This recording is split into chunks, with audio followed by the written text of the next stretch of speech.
ان کی شخصیت کسی تعارف کی محتاج نہیں. واقعی یہ مکالمہ ایسا ہے کہ جس کے لیے بھی بولا گیا اس نے کبھی اس کا برا نہیں مانا.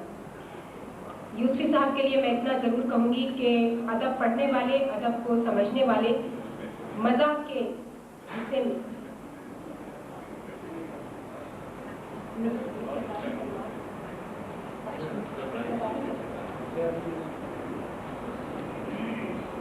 تو ادب میں مزاح میں جب بھی مزاح نگاروں کی فہرست تیار ہوگی تو اس صدی کے مزاح نگاروں میں اگر یوسفی صاحب کا نام نہ لکھا گیا تو وہ فہرست نامکمل رہے گی. میں جناب مشتاق یوسفی صاحب سے درخواست کروں گی کہ آپ کی بے چینی کو دیکھتے ہوئے وہ جلدی تشریف لیں. اچھا معاف کیجیے گا، میں بالکل بھول گئی.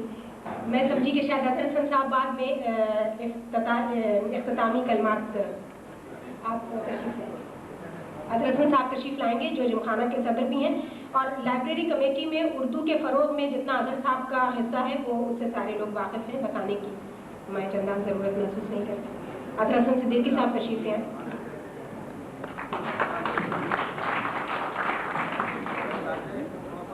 بسم اللہ الرحمن الرحیم. جناب مشتاق یوسفی صاحب، جناب Aziz Sadiq Sahib, member managing committee, secretary library وادمی کمیٹی، جناب انور بیگ صاحب، جناب زمر الجعفری صاحب اور جناب یوسف نگریہ صاحب، خواتین و حضرات، آپ نے ادبی اور ہماری لائبریری کمیٹی کا ایک شاہکار تو بھی دیکھ لیا ہے کہ جناب عزیز صادق صاحب، ان کی مادری زبان گجراتی ہے لیکن انہوں نے تقریر کی اور بہت اچھی تقریر کی، اور انشاءاللہ یہ اگر ابھی تو اس سال کی میعاد میں کافی عرصہ باقی ہے، مجھے امید ہے کہ کسی نہ کسی مشاعرے میں انشاءاللہ آپ ان کی زبان سے اشعار بھی سنیں گے. سب سے پہلے تو میں جناب مشتاق احمد یوسفی صاحب کا سب سے پہلے تو میں آج کی تقریب کے مہمان خصوصی اور آج کی تقریب کے واحد مقرر، میرا تو خیال یہی تھا کہ واحد یہی ہوں گے، لیکن یہ ہے کہ مشکل یہ آ پڑی ہے کہ جو عہدے داران ہیں وہ بھی شامل ہو گئے ہیں. جناب مشتاق احمد یوسفی صاحب کا شکریہ ادا کرنا چاہوں گا کہ وہ ازراہ عنایت ہماری دعوت پر آج یہاں تشریف لائے ہیں. میں تو ان کی تلاش میں کب سے تھا کہ کوئی موقع ہاتھ آئے تو میں انہیں یہاں مدعو کروں. پرسوں انہوں نے یہ کرم فرمایا کہ خود مجھ سے ملنے جمخانے آ گئے اور اس طرح کنواں خود پیاسے کے پاس پہنچ گیا. چنانچہ میں نے اس موقع سے فائدہ اٹھاتے ہوئے انہیں جمخانے آنے کا وعدہ پھر یاد دلایا. یوسفی صاحب کو کل ہی واپس لندن جانا ہے اور یہ صرف چند دن کے لیے پاکستان آئے ہیں، اس لیے انہوں نے وعدہ کیا کہ جون میں پھر تشریف لائیں گے اور اس وقت ہمارے ہاں کچھ پڑھیں گے بھی. میں تو تقریباً اس وعدہ فردہ پر راضی ہو بھی گیا تھا، مگر میرے ساتھ بیٹھے ہوئے میرے ساتھی اور دوست جناب یوسف نگریہ نے کہا کہ کیوں نہ ان کے جانے سے پہلے ہی ایک شام اس تقریب کا اہتمام کر لیں. حالانکہ وقت بہت کم تھا اور مقابلہ بھی سخت تھا اور انتظام بھی مشکل تھا، مگر ہوا یہ کہ یوسفی صاحب خلاف توقع ایک دم راضی بھی ہو گئے. ہم تو کب سے اس موقع کے منتظر تھے، فوراً حامی بھر لی اور اس طرح آج کی شام مشتاق احمد یوسفی کے نام ہو گئی. خواتین و حضرات، یوں تو یوسفی صاحب کسی تعارف کے محتاج نہیں ہیں، مگر یہ رسم دنیا بھی ہے اور دستور بھی، اور پھر مجھے یہ نادر موقع ملا ہے کہ میرا نام بھی آئے گا ان کے نام کے ساتھ. تو میں کیوں نہ اس موقع سے فائدہ اٹھاؤں تاکہ آئندہ یہ کہہ سکوں کہ ایک محفل ایسی بھی تھی جہاں پر دو ہی مشہور طنز و مزاح نگار موجود تھے.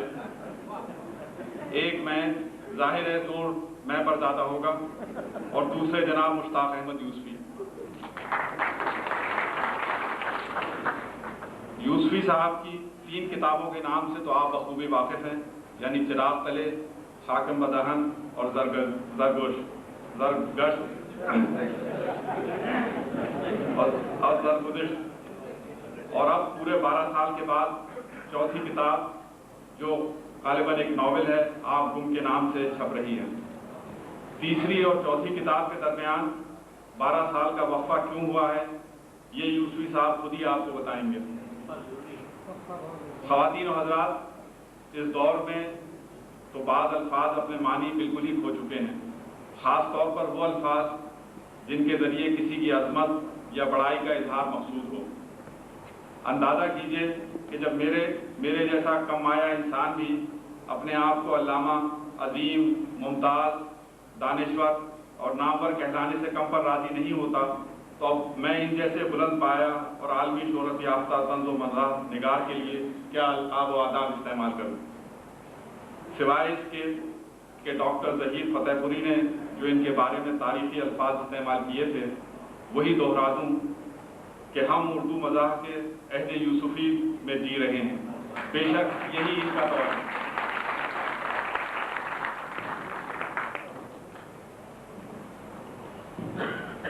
اب یوسفی صاحب تشریف لے ہی آئے۔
خواتین و حضرات، میں جناب اظہر صدیقی اور ان کے رفقائے کار اور ادبی کمیٹی اور لائبریری کمیٹی کے اراکین کا تہہ دل سے ممنون ہوں کہ انہوں نے میری اس طرح عزت افزائی فرمائی۔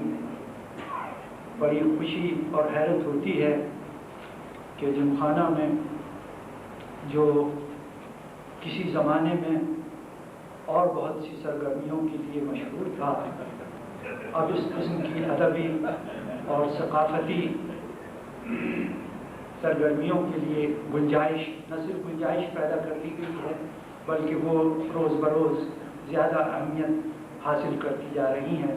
ورنہ ایک زمانہ وہ بھی تھا، یہ میں 5ویں دہائی کی بات کر رہا ہوں، آج سے 30-35 برس پہلے، کہ جب مرزا عبدالودود بیگ کہا کرتے تھے کہ یہاں پگڑی اچھلتی ہے، اسے جم خانہ کہتے ہیں۔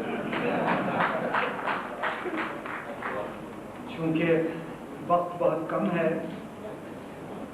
اس لیے بغیر کسی تمہید و تعارف کے میں اصل موضوع کی طرف آتا ہوں، اور آپ سب حضرات کا بھی تہہ دل سے ممنون ہوں اور سپاس گزار ہوں کہ آپ نے اس وقت زحمت فرمائی۔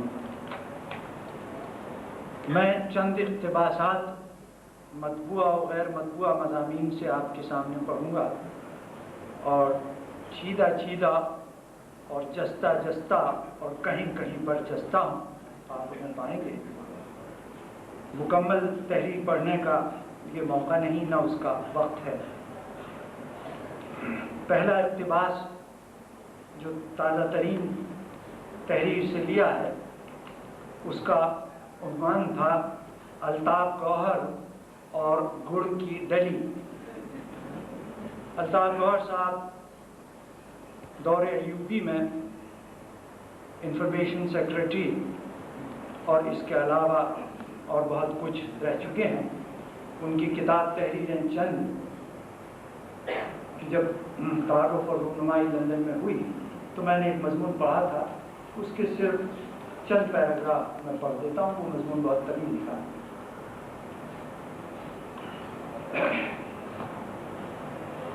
الطاف گوہر تعارف ہی کے نہیں، کسی چیز کے بھی محتاج نہیں۔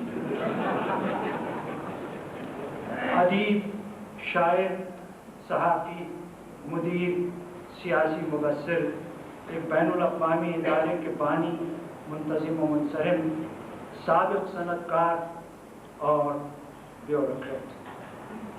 علم و دانش، مشاہدہ و تجربہ، عزت، شہرت، منصب اللہ کا دیا سب کچھ ہے، یہاں تک کہ عمر عزیز کی چھٹی دہائی میں نظر بددور گھنے بال جن پر ہم جیسے فارغ البال لوگوں کو رشک آتا ہے،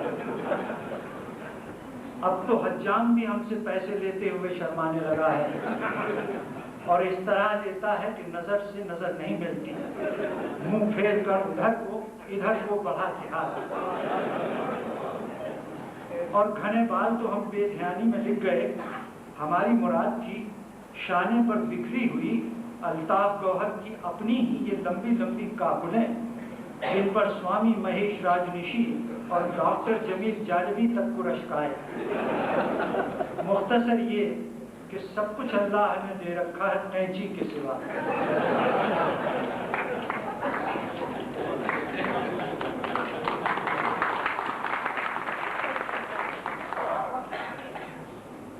اوپر جن مناصب جلیلہ اور مختلف حیثیتوں کا حوالہ دیا ہے، ان میں جو اب سب سے کم اہمیت کی حامل ہے یعنی بیوروکریٹ، وہ ایسا طوق ذرّی ہیں جسے وہ لاکھ چاہیں اتار نہیں سکتے، اسی طرح جیسے ہم اپنی 40 سالہ ملازمت کے دوران ادیب کا ٹیکا اور قلم ماتھے سے نہ ملا سکے۔ بیوروکریٹ یا بینکر سے بدتر صرف ایک ہی شخص ہوتا ہے، وہ ہوتا ہے سابق بیوروکریٹ اور ریٹائرڈ بینکر۔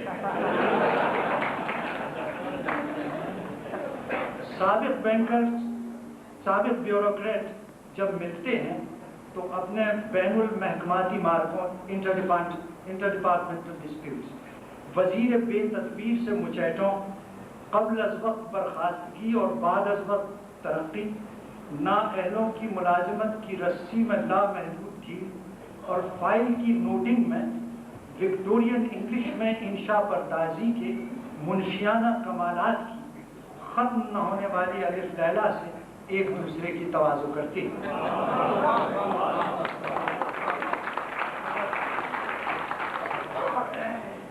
ایک سیکریٹری صاحب کی انگریزی کی تعریف میں تو ہم نے یہ تک سنا کہ ان جیسا سیمی کولن پوری سول سروس میں کوئی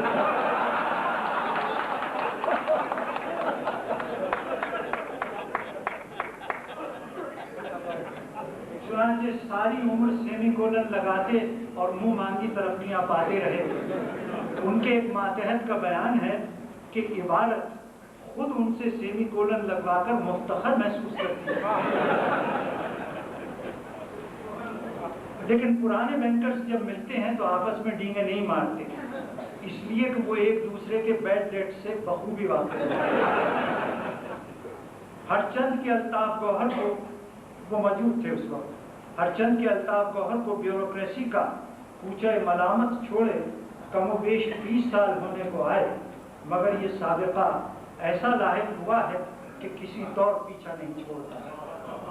کوچہ ملامت سے ہماری مراد گورنمنٹ سیکریٹریٹ کے وہ نیم تاریک کوریڈورز آف پاور ہیں جو ہمیں تو گزرگاہ شاہگراں کے بجائے ہم جیسے اہل حاجت کی غلام گردشیں معلوم ہوتی ہیں، جن میں چپراسیوں کی سگریٹوں کی ٹمٹماتی روشنی میں پیتل کی چپراس کے سوا ہمیں تو کچھ سے سجھائی نہیں دیتا۔ الطاف گوہر صاحب کے نیاز مندوں کا حلقہ وسیع اور متنوع، حاسدوں کا حلقہ اس سے کہیں زیادہ وسیع اور متنوع۔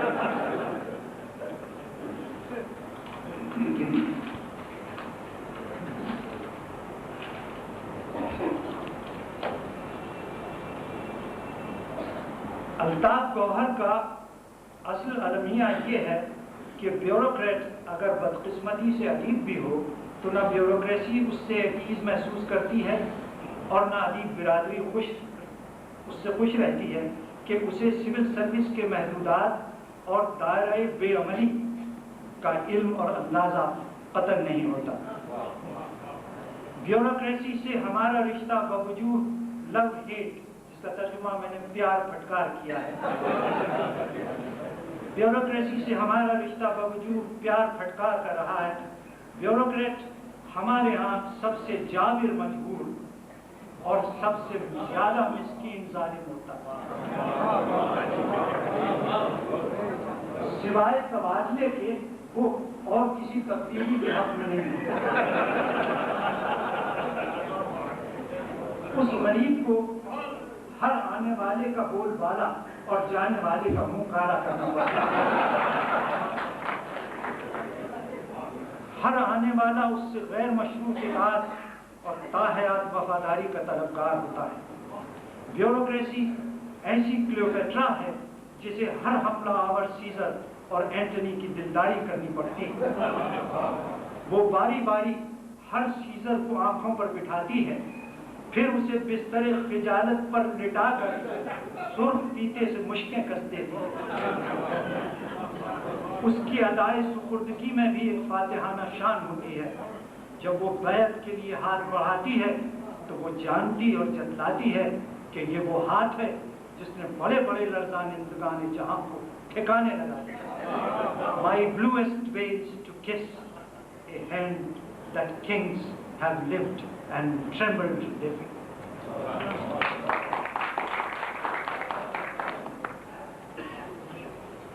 الطاف گوہر سے 1945 کے بعد دوسری ملاقات کوئی 22 سال بعد، پہلی ملاقات کا حال کبھی اور سناؤں گا۔ اس زمانے میں ہوئی جب ایوب خاں کے آفتاب اقبال کو گہن لگ چکا تھا، تاہم ابھی باقی تھی کچھ کچھ دھوپ ایوان صدارت پر۔ ایک صبح جو کسی لحاظ سے سہانی نہیں تھی، حکم ملا کہ صدر ایوب سب بینکوں کے پریزیڈنٹ اور سربراہوں سے کل ایک نہایت اہم مسئلے پر خطاب کرنا پسند کریں گے۔ ہم بھی ان میں شامل تھے۔ بڑے بینکوں کو یہ خدشہ ہوا کہ پھر کسی بہانے بھاری چندہ طلب کیا جائے گا۔ چھوٹے بینک جن میں میں شامل تھا، جو چندہ لینے کی استطاعت نہیں رکھتے تھے، خوف زدہ تھے کہ کہیں انہیں اسی بے توفیقی کی بنا پر کسی بڑے بینک میں ضم نہ کر دیا جائے۔ بینکوں کے سربراہ عالم بیم و رجا میں صوفوں کے آخری کنارے پر اس طرح نروس بیٹھے تھے کہ بعض تو سربراہ کے بجائے برسرے راہ اکھڑو بیٹھے دکھلائی دیتے۔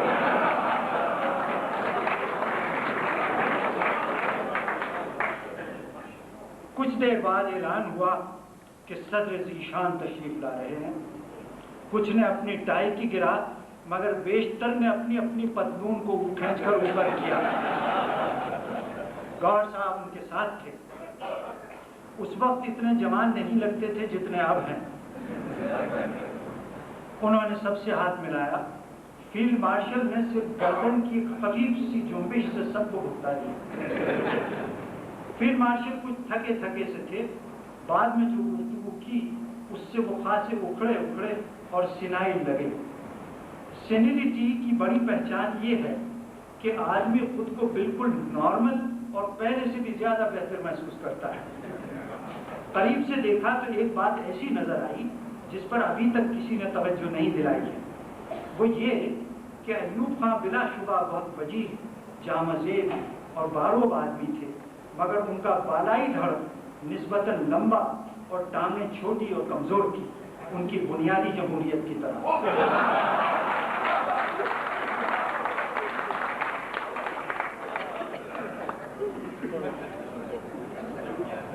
فیلڈ مارشل ایوب خان نے بغیر کسی تعارف پر تمیز کے چھوٹتے ہی فرمایا، جنٹلمن، آپ کو معلوم بھی ہے روٹی پکانے میں عورتوں کا کتنا وقت ضائع ہوتا ہے۔ یہ پہلا جملہ تھا۔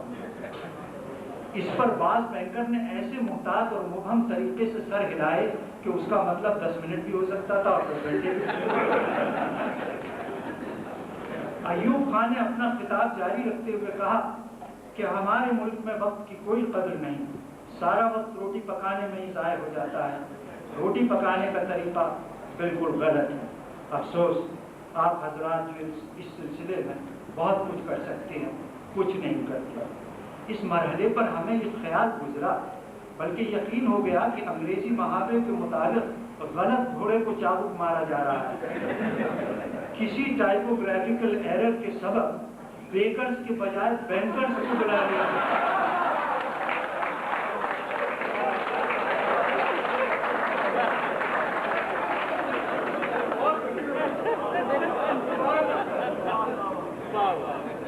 لیکن صاحب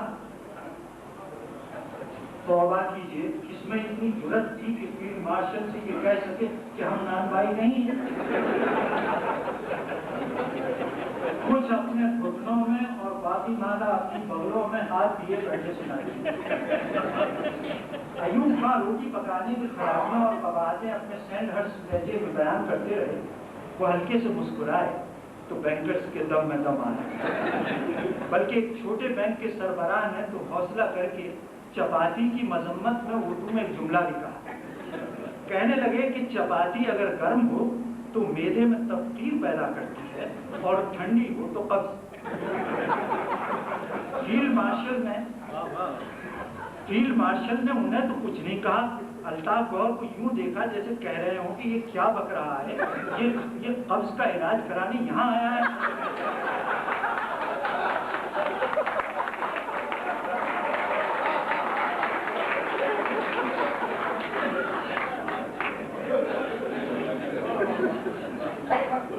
تقریر جاری تھی، یہ کسی کی سمجھ میں نہیں آ رہا تھا کہ روٹی نے کیا قصور کیا ہے، لیکن یہ کچھ ایسا ضروری بھی نہیں تھا۔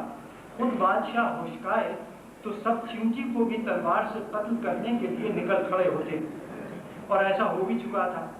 جب سے ایوب خان نے کہا تھا کہ بکریاں ملک کے جنگلات اور معیشت کی دشمن ہیں، پوری قوم بکریوں کے خلاف سیسا پلائی ہوئی دیوار کی طرح کھڑی ہوئی۔ ریڈیو، ٹی وی، اخبارات میں بکریوں کے خلاف پروپیگنڈا کیا جانے لگا، جو قطعاً غیر ضروری تھا، اس لیے کہ بکریوں سے نمٹنے کے لیے مسلمانوں کو کسی اشتعال کی ضرورت ہے۔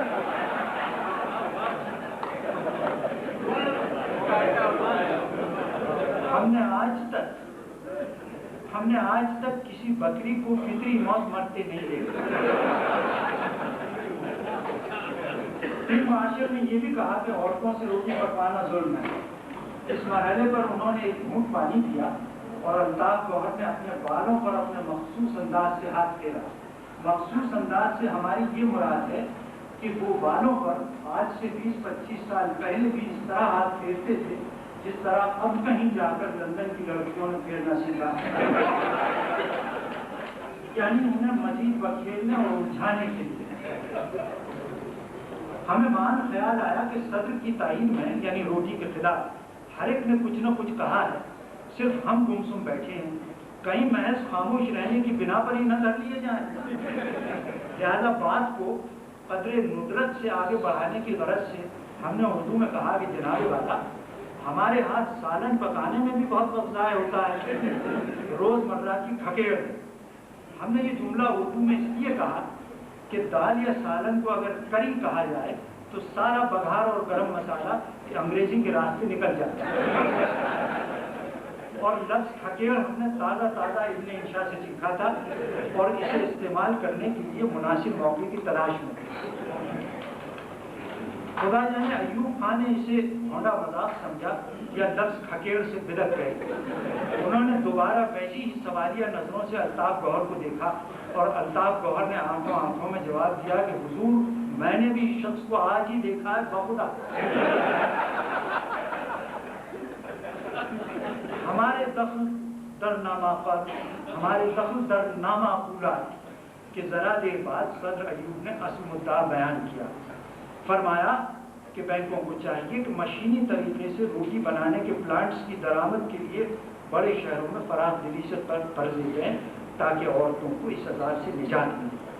ایسی ہی ایک اور اسکیم کے بعد ہمیں بھی کرب حضوری سے نجات ملی۔ ہم سب ایوان عالی شان کے در و دیوار پہ حسرت کی نظر ڈالے بغیر رخصت ہونے لگے تو الطاف گوہر نے سب سے آخر میں مجھ سے بڑے اتفاق سے ہاتھ ملایا اور اسے دیر تک جھلاتے رہے۔ ان کی آنکھوں میں آنسو تیر رہے تھے۔ جب وہ ہنسی ضبط کرنے کی کوشش کرتی ہیں یہی کیفیت ہوتی ہے۔ کہنے لگے افسوس ہے وہ سالن والی بات ادھوری رہ گئی، پھر کبھی صحیح۔ یہ کہہ کر انہوں نے اینک اتاری اور رومال سے آنکھیں پوچھی۔ یہ تھی ان سے میری دوسری ملاقات، اگر اس کو ملاقات کہا جا سکتا ہے۔ اب کوئی آج ان باتوں پر بڑی ہنسی آتی ہے۔ شیر دلیر ڈکٹیٹر جب ایلس ان ونڈرلینڈ کی بلی کی